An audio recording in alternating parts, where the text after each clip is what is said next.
Hi guys, welcome back. This drawing here was going to be just another watercolor painting, but because I bought the wrong sketchbook, I've decided to try using both watercolor and markers. The sketchbook I bought was for mixed media that said it was good for watercolor, but it's really not. It warps the moment water gets on it, and I know paper warps the moment water is on it, but the thicker the paper, the less it warps. I tried taping down the sides, but now I just clipped them. I thought it was just me putting too much water on the paper, but after testing it out on different drawings, I've decided to just use this one just for the markers. I do have a watercolor sketchbook by Strathmore that's glued on the sides, and the paper is like Bristol boards but just a little bit thicker. I'm not going to use that one yet until I fill this one up. I'm trying to keep a goal by filling up a sketchbook instead of just using it halfway and then moving on to a new one. This here is a practice piece for perspective.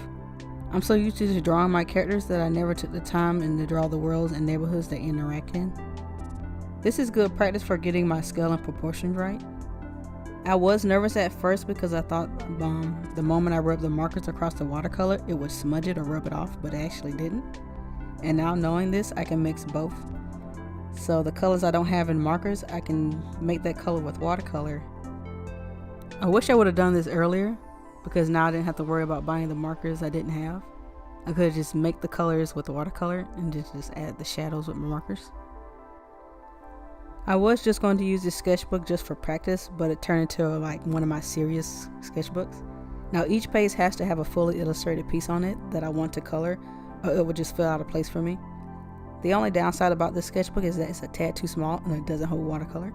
That's the whole point of why I bought it. And this book is like a 7x10, and I'm used to drawing in a 9x12 when I want to do fully illustrated drawings because I can add in more details. You can do whatever you want in your sketchbooks. I do sometimes, but I gotta have at least one or two that has fully colored illustrations in it. I have about 4 sketchbooks now.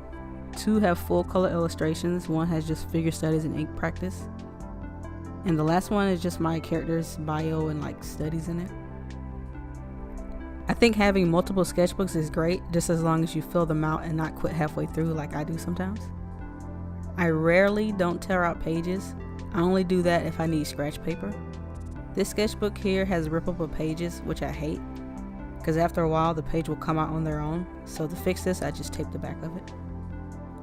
I forgot to tape the back of this page when I was erasing, that I accidentally ripped the corner of it. I don't know if you can see it on camera, but it's driving me crazy. The colors are almost coming out like I wanted. I should have put more white highlights in the windows and more shadows on the ground to make it pop out more. But in the end, I like how it came out. I'm really glad that you guys are liking my progress so far. It makes me proud and keeps me going. I can also see myself improving. I do need to practice more on certain things, but I can't just rush everything all at once, because practice makes perfect. Thanks for stopping by and listening to my little art chat, and I'll see you all in the next video.